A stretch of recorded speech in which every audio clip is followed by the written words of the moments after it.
بسم اللہ الرحمن الرحیم الحمد للہ رب العالمین والصلاة والسلام على اشرف الانبیاء والمرسلین اما بعد فاستعیذ باللہ من الشیطان الرجیم بسم اللہ الرحمن الرحیم السلام علیکم ورحمۃ اللہ وبرکاتہ۔ عزیز طلبہ کرام، امید کرتا ہوں احباب خیر سے ہوں گے۔ انشاءاللہ آج ہم تفسیر جلالین کے درس نمبر 82 میں سپارہ نمبر 17 سے سورہ انبیاء کی منتخب کردہ آیات 72 اور 73 پڑھنے کی سعادت حاصل کریں گے، جن میں کلام باری تعالیٰ و کلام مفسر کا ترجمہ ہوگا اور ربط و تعلق آیات کو ذکر کیا جائے گا۔ کلام مفسر کی تشریح و توضیح کرنے کی سعادت حاصل کریں گے اور درس پر ہونے والے اعتراضات کو حل کرنے کی کوشش کی جائے گی۔ آئیے طلبہ کرام بلا تاخیر بڑھتے ہیں اپنے آج کے درس کی طرف۔ رب تعالیٰ نے ارشاد فرمایا، بسم اللہ الرحمن الرحیم، وَوَهَبْنَا لَهُ إِسْحَاقَ وَيَعْقُوبَ نَافِلَةً وَكُلًّا جَعَلْنَا صَالِحِينَ۔ آئیے طلبہ کرام سب سے پہلے ان آیات کا ماقبل آیات کے ساتھ ربط اور تعلق جانتے ہیں۔ مفسرین کرام ان آیات کا ماقبل آیات کے ساتھ پہلا تعلق اور ربط کچھ یوں بیان فرماتے ہیں کہ پچھلی آیات میں حضرت ابراہیم کے امتحانات اور آزمائشوں اور موذیوں کی ایذاؤں کا ذکر اور ان سے آپ کو بچائے جانے کا ذکر ہوا ہے۔ اب ان آیات میں امتحان میں کامیابی کے بعد انعامات ملنے کا ذکر کیا جا رہا ہے۔ دوسرا تعلق ان آیات کا ماقبل آیات کے ساتھ کچھ یوں ذکر فرماتے ہیں کہ پچھلی آیات میں حضرت ابراہیم کا وہ ذکر ہوا جس طرح آپ اپنی کافر قوم کو تبلیغ فرمایا کرتے تھے۔ اب ان آیات میں ابراہیم اور ان کی شریعت اور قوانین الہی کا ذکر فرمایا جا رہا ہے کہ جن کی تبلیغ فرمایا کرتے تھے۔ تیسرا تعلق ان آیات کا ماقبل آیات کے ساتھ کچھ یوں بیان فرماتے ہیں کہ پچھلی آیات کے اندر منکروں کو تبلیغ کا ذکر ہوا، اب ان آیات میں اہل ایمان اور اپنے گھر والوں کو تبلیغ فرمانے کا ذکر کیا جا رہا ہے۔ آئیے طلبہ کرام ربط و تعلق آیات کے بعد بڑھتے ہیں آج کے درس کے ترجمہ کی طرف۔ بسم اللہ الرحمن الرحیم، رب تعالیٰ نے ارشاد فرمایا، وَوَهَبْنَا لَهُ إِسْحَاقَ وَيَعْقُوبَ نَافِلَةً وَكُلًّا جَعَلْنَا صَالِحِينَ۔ بتا رہے ہیں کہ ہم نے ابراہیم کو اسحاق اور یعقوب عطا کیے نافلہ۔ یہاں پر بات یہ چل رہی ہے کہ حضرت ابراہیم نے رب تعالیٰ سے ایک بیٹا طلب کیا تھا، جیسے کہ سورہ صافات میں مذکور ہے، تو رب فرماتا ہم نے ایک نہیں، ہم نے 2 عطا کیے ہیں، یعنی اسحاق بھی عطا کر دیے، یعقوب بھی عطا کر دیے۔ نافلہ کا معنی کر رہے ہیں ای زیادتاً علی المسئول، یعنی ابراہیم کی طلب سے زیادہ جو انہوں نے مانگا تھا، انہوں نے تو بس ایک بیٹا ہی مانگا تھا، ہم نے ساتھ پوتا بھی عطا کر دیا۔ او ہوا ولد الولد، یہ بیٹے کا بیٹا ہوتا ہے۔ وَكُلًّا، یعنی اور ان میں سے ہر ایک، یعنی حضرت ابراہیم اور ان کے بیٹے اور ان کے پوتے، جعلنا ہم نے بنایا انہیں صالحین، انبیاء نیکوکار ہم نے بنا دیا، نبی بنا دیا، صفت نبوت سے متصف کر دیا تینوں کو۔ وَجَعَلْنَاهُمْ، اور ہم نے انہیں بنایا ائمۃً، پیشوا مقتدا بنا دیا۔ بتحقیق الحمزتین، ائمہ کے اندر دونوں حمزہ کو ثابت مان کے بھی پڑھ سکتے ہیں اور دوسرے حمزہ کو یا کے ساتھ بدل کے ائمہ بھی پڑھ سکتے ہیں۔ یقتدی بہم فی الخیر، یعنی خیر کے کاموں میں ان کی اقتدا کی جائے۔ یہدون الناس بامرنا الی دیننا، وہ ہمارے حکم کے ساتھ ہمارے دین کی طرف لوگوں کی رہبری کریں۔ واوحینا الیہم، اور ہم نے اچھے کاموں کی ان کی طرف وحی کر دی، یعنی نماز کا قائم کرنا، زکوٰۃ کا ادا کرنا۔ ای ان تفعل وتقام وتؤتی منہم ومن اتباعہم، یعنی وہ خود بھی یہ کام کریں اور اسی کے اوپر قائم رہیں اور زکوٰۃ کو ادا کریں، اور جو ان کے متبعین ہیں وہ بھی ان تینوں کاموں کے اوپر کاربند رہیں، یعنی اچھے کام کریں، نماز کو قائم کریں اور زکوٰۃ کو ادا کریں۔ وَحُذِفَ ہا اقامہ کی جو ہا ہے اسے حذف کر دیا گیا ہے تخفیف کرتے ہوئے، وَكَانُوا لَنَا عَابِدِينَ، اور وہ سب کے سب ہماری ہی بندگی کرنے والے تھے۔ آئیے طلبہ کرام ترجمہ کے بعد بڑھتے ہیں آج کے درس کی تشریح و توضیح کی طرف۔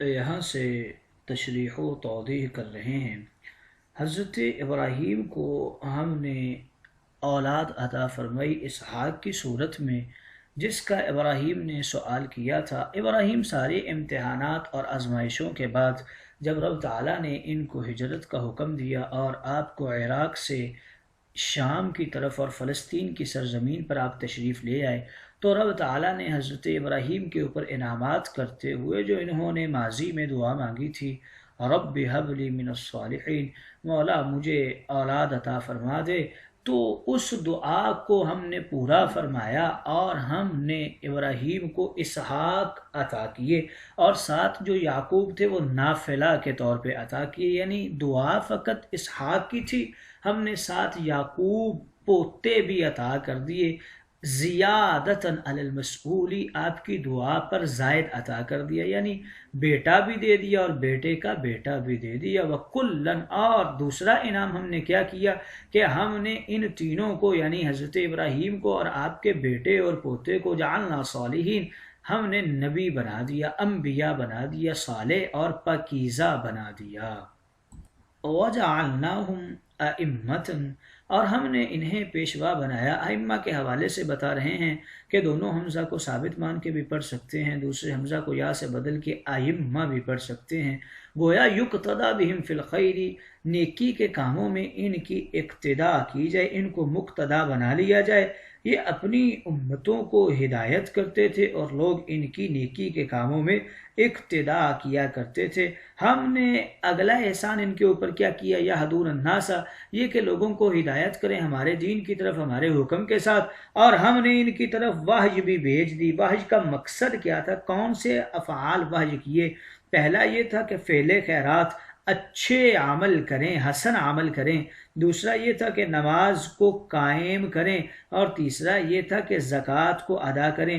پھر کرنا کیا ہے، خود بھی ان کے اوپر عمل کریں اور ان کے متبعین جو ہیں وہ بھی ان تینوں کاموں کو اپنا لیں۔ ہم نے پہلے ان کو صالحین بنایا، لائقین بنایا، اور پھر بعد میں ہم نے ان کو امام بنا دیا اور ان کو اپنی وحی کر کے نبی بھی بنا دیا اور قوموں کی طرف مبعوث بھی فرما دیا، اور خود ہی ہم عالمین کو یہ بتا رہے ہیں وَكَانُوا لَنَا عَابِدِينَ، اور یہ بڑے ہی عابدین تھے، ہمارے عبادت گزار تھے۔ یہاں سے شان ابراہیمی کا اظہار ہو رہا ہے۔ دیگر مخلوق خود اپنی زبان سے کہتے ہیں کہ ہم اللہ تعالیٰ کے عابد و ساجد ہیں، مگر ابراہیم کا مقام دیکھیے، رب تعالیٰ خود فرما رہا ہے کہ یہ ہمارے بڑے عبادت گزار تھے۔ اقامہ کی ہا کے حوالے سے ذکر کر رہے ہیں کہ اسے ذکر نہیں کیا گیا تخفیف کی وجہ سے۔ حضرت ابراہیم کا مختصر سا خاندانی پس منظر جان لیجئے۔ مفسرین کرام فرماتے ہیں کہ حضرت تعرق جو تھے حضرت ابراہیم کے والد، وہ 3 بھائی تھے، تعرق، ہاران اور آزر، اور تعرق کے پھر اپنے 3 بیٹے تھے، ہاران، نارخ اور ابراہیم۔ تعرق اپنے بھائیوں میں سب سے بڑے اور ابراہیم اپنے بھائیوں میں سب سے چھوٹے تھے۔ مفسرین نے چچا اور بھتیجا کے فرق کے لیے چچا کو ہاران اکبر کا لقب دیا تھا اور بھتیجے کو ہاران اصغر کہہ کر تاریخ میں بلایا جاتا ہے۔ ہاران کی بیٹی سارہ تھی جن کے ساتھ حضرت ابراہیم کی 22 سال کی عمر میں شادی ہوئی تھی۔ ان آیات کے اندر مفسرین کرام کچھ اقوال کرتے ہیں کہ نافلہ لفظ ذکر کیا گیا، اس میں 2 قول ہیں۔ اس کا ایک معنی تو عطیہ ہے اور دوسرا معنی یہ ہے کہ پھل یا زائد چیز، یا اس کا اصل معنی یعنی ہم نے ابراہیم کو ان کی دعا سے بھی زیادہ عطا فرمایا، بیٹے کے بعد پوتا عطا کر دیا، اور اسی قول کو ترجیح ہے۔ کلن کے اندر 2 قول ہیں، ایک یہ کہ اس سے مراد چاروں انبیاء ہیں، ابراہیم ہیں، لوط ہیں، اسحاق ہیں اور یعقوب ہیں، اور دوسرا قول یہ ہے کہ اس سے مراد لوط علیہ السلام نہیں ہیں بلکہ 3 نبی ابراہیم، اسحاق اور یعقوب ہیں۔ صالحین کے اندر بھی کچھ اقوال کرتے ہیں کہ اس کا ایک معنی نیک یعنی ہر اعتبار سے، دوسرا معنی یہ ہے کہ صلاحیت اور لیاقت رکھنے والا، یعنی ہر کمال کے لائق۔ تیسرا معنی یہ ہے کہ اصلاح کرنے والا، فساد مٹانے والا۔ یہ سب کے سب قول ہی درست ہیں۔ بھی امرنا کے اندر دو قول کرتے ہیں۔ ایک یہ ہے کہ امر سے مراد حکم و اجازت ہے، دوسرا یہ ہے کہ امر سے مراد شریعت اور وحی ہے۔ پہلے قول کے اعتبار سے با بیانیہ ہے، ترجمہ یہ بنے گا وہ انبیاء ہدایت دیتے تھے ہمارے حکم اور اجازت سے بے اعتبار۔ دوسرے قول کے بھی امرنا کی بات تعدیہ ہوگی، تب ترجمہ یہ ہوگا ہماری شریعت کی ہدایت دیتے، شریعت پر چلنے کا حکم دیتے اور تبلیغ فرماتے تھے۔ فعل الخیرات میں دو قول ذکر کرتے ہیں۔ ایک یہ کہ لفظ فعل اس میں جامد ہے اور بمعنی کام اعمال ہے، ترجمہ ہوگا ہم نے ان کو وحی فرمائی خود اچھے کام کرتے رہنے کی اور امت سے اچھے کام کروانے کی۔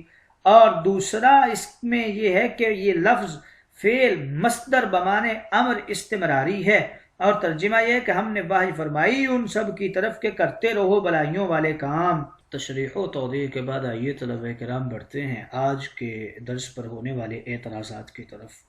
پہلا اعتراض یہ ہے کہ اس کی کیا وجہ ہے کہ حضرت ابراہیم کے پوتے یعقوب علیہ السلام کو رب تعالیٰ نے نافلہ یعنی بڑا عطیہ اور زائد نعمت فرمایا، حالانکہ ابراہیم ان کو ان کی حیات پاک میں ہی اور بھی خدمت گزار پوتے ملے تھے، لیکن حضرت یعقوب کو ہی نافلہ کا شرف حاصل ہوا۔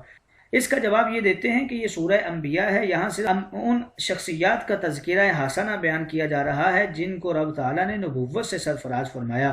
پوتے تو اور بھی بہت تھے، لیکن جو نبوت ملی تھی وہ حضرت یعقوب علیہ السلام کو ہی ملی تھی۔ اور ایک اور بھی اس کا جواب دینے کی کوشش کرتے ہیں کہ حضرت یعقوب نسل ابراہیمی کے وہ پھلدار شجر طیبہ ہیں کہ ان کو ہی ابو الانبیاء ثانی کا لقب عطا فرمایا گیا ہے۔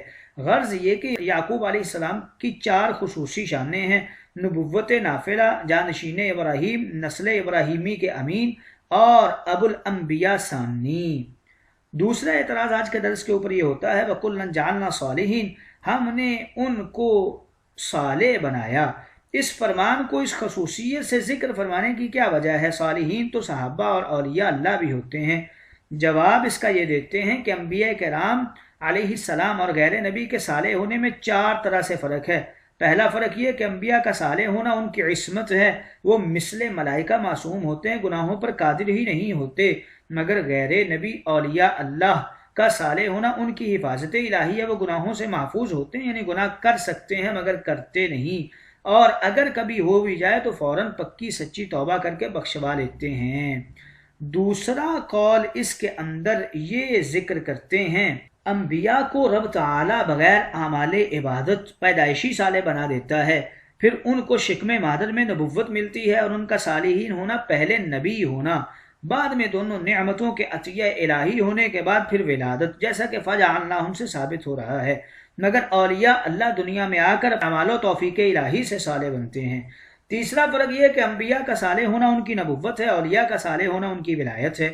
چوتھا فرق یہ ہے کہ انبیاء کرام کا صالح ہونا اصلی ابدی باقی ہے، اولیاء کا صالح ہونا عارضی غیر حتمی ہے، جس کا پتہ انجام موت پر لگتا ہے۔